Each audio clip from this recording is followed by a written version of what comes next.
एक शख्स है जो अपनी गर्लफ्रेंड से कई महीनों बाद मिलता है।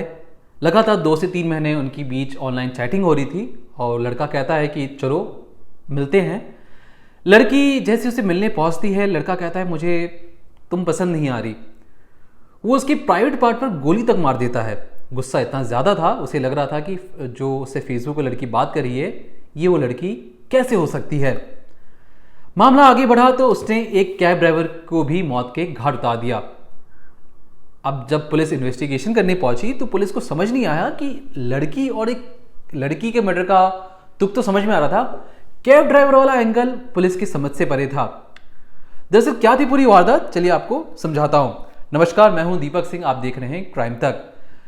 ये जो तस्वीरें आप अपनी स्क्रीन पे देख रहे हैं, ये तस्वीरें देख के आप समझ चुके होंगे कि ये शख्स बॉडी बिल्डर है। इसके एक हाथ में बंदूक है, प्रिंट वाले ट्राउजर ही पहन रखे हैं जो एक पल को देखने का ऐसा लगता है कि किसी आर्मी कमांडो या आर्मी में ये शख्स हो सकता है। इसकी कई तस्वीरें और हैं, जिस तस्वीर में आप देख सकते हैं कि कुछ गाड़ियां, लग्जरी गाड़ी इसके पीछे है, पुलिस वालों के साथ इसकी फोटो है। कई लोग इसके साथ फोटो खिंचवा भी रहे हैं। तो दरअसल इस शख्स का नाम है हेमंत लांबा।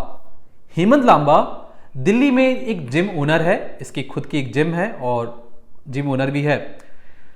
हेमंत लांबा की एक बुरी आदत थी, जिम में बॉडी बनाने के अलावा कई सोशल मीडिया पे इसकी कई तस्वीरें हैं बॉडी फिटनेस के नाम पर। इससे कई लोग इसके साथ फोटो शूट भी करवाते हैं, मॉडल भी है एक तरीके से। लेकिन जो हेमंत लांबा है उसके दिमाग में खुराफाती चीज़ें अक्सर चला करती। हेमंत लांबा ने एक साथ कई फर्जी फेसबुक आईडी बनाई अपनी बॉडी बिल्डिंग के दम पर, या कहें जो मॉडलिंग वाले जितनी फोटोशूट्स थे उसको अपने फेसबुक पर डाला करता, जिससे ये लड़कियों से बातचीत कर सके और एक साथ ये कई लड़कियों से बातचीत करता। इसी सिलसिले में 2019 का ये पूरा मामला है। 2019 में 19 साल की दीप्ति लड़की है, जो रहने वाली तो राजस्थान की थी लेकिन पढ़ाई लिखाई के चक्कर में वो दिल्ली में आ गई। दिल्ली में आना हुआ तो परिवार वालों को लगा कि अगर लड़की अकेले वहां पे कैसे रहेगी, क्या खाएगी, क्या पिएगी। तो परिवार वाले भी दिल्ली शिफ्ट हो गए और उनके पिता दिल्ली में रहकर अपना राजस्थान में बिजनेस किया करते। यहां पर पहली बार जिस तरीके से हेमंत लांबा अपनी पिक्चरें डाला करता, बॉडी बिल्डिंग की, एक्सरसाइज की वीडियोस भी थे, फोटोज भी थे। दीप्ति जो 19 साल की थी वो हेमंत लांबा से रिक्वेस्ट भेजती है, दोनों में बातचीत शुरू हो जाती है। जो इनकी फ्रेंड रिक्वेस्ट थी ये 3 महीने पहले भेजी गई थी, फिर आखिरी की 2 महीने इनकी लगातार और हर पल बातचीत हो रही थी। हेमंत लांबा जो खुराफाती तो था ही, वो एक साथ कई लड़कियों से बातचीत ऑनलाइन क्या करता और अपने स्टाइल, अपने दमखम पर वो लड़कियों से ज़्यादा कि मैं तो बहुत बड़ा स्टड हूँ, मेरे सामने तो मतलब मैं वफादार हूँ, मैं बहुत प्यार करता हूँ तुमसे, और यही बात वो कई लड़कियों से एक साथ किया करता। इसी सिलसिले में दीप्ति से भी उसकी 2 महीने तक लगातार चैटिंग हो रही थी। इसी चैटिंग में होता ही है कि वो कहता है दीप्ति से कि चलो दीप्ति, हम ना बहुत दिनों, हमने 2 महीने तो बातचीत कर ली है, अब फेस टू फेस मिलते हैं, एक दूसरे को और अच्छे से जानते और पहचानते हैं। अब होता यूं है कि जो हेमंत लांबा है इसकी सोशल मीडिया पर रौब तो बहुत ज़्यादा था, कई फोटोज़ भी हैं। अब उसको लगा कि लड़की जब उसे मिलने आ रही तो क्यों ना एक उसे अपनी लग्जरी लाइफ दिखाई जाए। हेमंत लांबा कोई अमीर शख्स तो था नहीं, जिम ओनर ही था। उसने बाकायदा किराए पर एक लग्जरी गाड़ी ली। उस लग्जरी गाड़ी में वो दीप्ति से मिलने गया। दीप्ति जैसी हेमंत लांबा से मिलने आती है, हेमंत लांबा दीप्ति को देखता है, उसे लगता है कि जो फेसबुक पे जो लड़की थी और फेस टू फेस मिलने के बाद दीप्ति कुछ अलग है, दीप्ति में वो बात नहीं है जैसा वो सोच रहा था। हेमंत लांबा को लगा कि ये बात हद से ज़्यादा आगे बढ़ चुकी है, होना हो अब इस मामले को जल्द से जल्द निपटारा करना पड़ेगा। वो अपनी गाड़ी दिल्ली से लेकर गुड़गांव की तरफ निकल जाता है। गुड़गांव जब वो निकलता है तो सुनसान सड़क देखकर वो एक के बाद एक उस पर कई गोली मारता है। यहाँ तक कि जो हेमंत लांबा है दीप्ति की प्राइवेट पार्ट पर भी गोली मार देता है। उसका मकसद ये था कि किसी भी तरीके से दीप्ति से पीछा छूट सके, क्योंकि दीप्ति अब उसे दिलो जान से पसंद करने लगी थी। यहाँ तक कि वो दीप्ति हेमंत लांबा के साथ सपने संजो चुकी थी कि वो आने वाले वक्त में उससे शादी करेगी। लेकिन हेमंत लांबा तो एक साथ कई लड़कियों को डेट कर रहा था और जब उसे दीप्ति के बारे में पता लगा और दीप्ति जब फेस टू फेस मिली तो उसे दीप्ति बिल्कुल पसंद नहीं आई।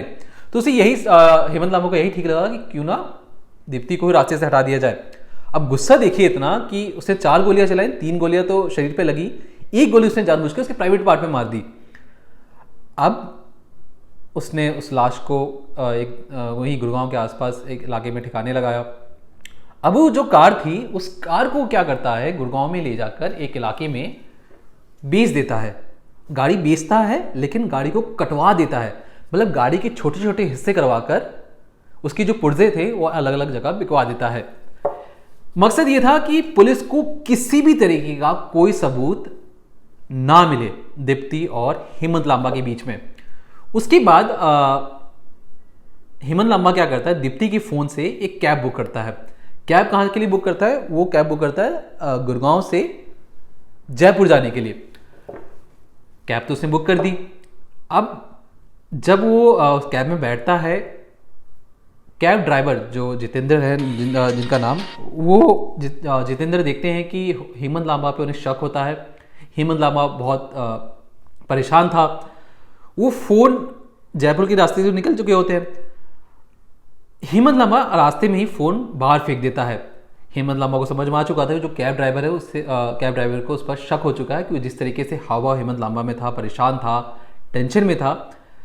तो जितेंद्र जो कैब ड्राइवर था उसे भी मौत के घाट उतार देता है। उसे लगा कि आने वाले समय में हो ना हो ये कैब ड्राइवर उसकी मुखबिरी पुलिस के सामने जाकर कर सकता है।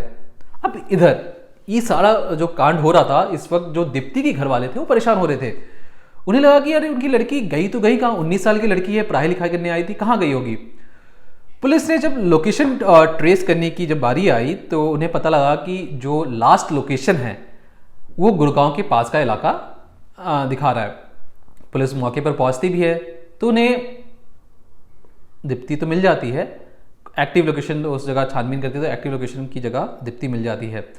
पुलिस को पता लगता है कि उस फोन से ही एक कैब बुक किया गया है जो जयपुर के रास्ते गई है। पुलिस पीछा करती है लेकिन हाथ कुछ भी नहीं आया। हेमंत लांबा बड़ी चतुराई से जितेंद्र को मारकर कैब की चाबी से अहमदाबाद या कहें सूरत की ओर निकल चुका था जयपुर के रास्ते होते हुए। अब एक साथ उसने डबल मर्डर किया और कहते हैं कि एक झूठ छुपाने के लिए आपको 100 झूठ बोलना पड़ते हैं। तो कुछ इसी तरीके से एक मर्डर छुपाने के लिए हेमंत लांबा ने दूसरा मर्डर भी किया। पहली गाड़ी तो उसने कटवा कर किसी तरीके से सारे पुर्जे बेच दिए, लेकिन अब ये जो कैब था, ये जो कैब थी, कैब एक कंपनी की, प्राइवेट कंपनी की थी, इसे बेचना उतना आसान नहीं था। पुलिस छानबीन कर रही है, पुलिस जयपुर तक जाती है, पुलिस को कोई लोकेशन कुछ भी नहीं मिलता। पुलिस थक हार कर वापस अपने थाने आ जाती है। होता यूं है कि हेमंत लांबा एक गलती करता है। गलती ये करता है कि वो जयपुर से अब सूरत जाता है इस मकसद से कि वो उस कैब को ही बेच डाले। अब कैब को बेचना इतना आसान तो था नहीं, तो उसने सोचा कि क्यों ना कैब को ऐसी जगह बेचा जाए जहाँ पे भीड़ भाड़ वाला इलाका हो, जहाँ पे हर कोई आता हो और कोई इसकी मुंह वाली कीमत दे भी दे। वहाँ पर सूरत में एक मेला लगा था, मेले में जाता है और अपनी कैब को बहुत महंगी गाड़ी थी, उसे बहुत सस्ते दाम पर बेचने की कोशिश करता है। उसी में से जो लेने वाला शख्स था उसे लगा कि इतनी महंगी गाड़ी को इतने सस्ते दाम पर बेचने का क्या तुक है। और जब उसे पूछा गया हेमंत लांबा से कि तुम इतनी महंगी गाड़ी इतने सस्ते में क्यों दे रहे हो, तो हेमंत लांबा के पास कोई भी जवाब नहीं था। वो उसे समझ में नहीं आ रहा था कि क्या बहाना बनाए। लेकिन जो कैब नंबर था उसमें बकायदा एक फ़ोन नंबर भी लिखा था उस कंपनी का।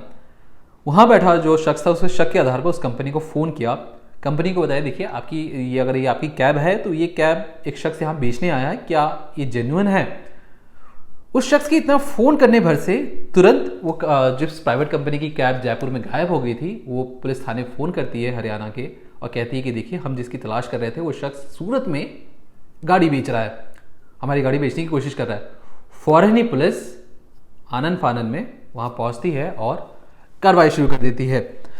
पता लगता है कि हेमंत लांबा गिरफ्त में आ चुका था और हेमंत लांबा एक के बाद एक उसने, जब पुलिस ने अब सख्ती बरती तो टूट गया और उसने सारी सच्चाई बता दी। फिलहाल के लिए पुलिस ने उस जब कार्रवाई की, उसे कोर्ट में पेश किया तो कोर्ट ने भी सज़ा मुकर्रर करते हुए 4 साल की सज़ा मुकर्रर की गई है उसे। धारा 201 में धारा 302 भी लगाया गया है, 1 लाख रुपए जुर्माना भी लगाया गया है। अगर वो जुर्माना नहीं दे पाता है तो उसकी 1 साल सज़ा और बढ़ा दी जाएगी।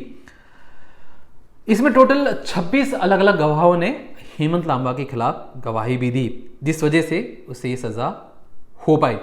लेकिन जिस तरीके से हेमंत लांबा ने सोचा कि वो पुलिस को हर पल हर वक्त किसी न किसी तरीके से चकमा दे पाएगा, वो उसमें विफल रहा और पुलिस के गिरफ्त में आ गया।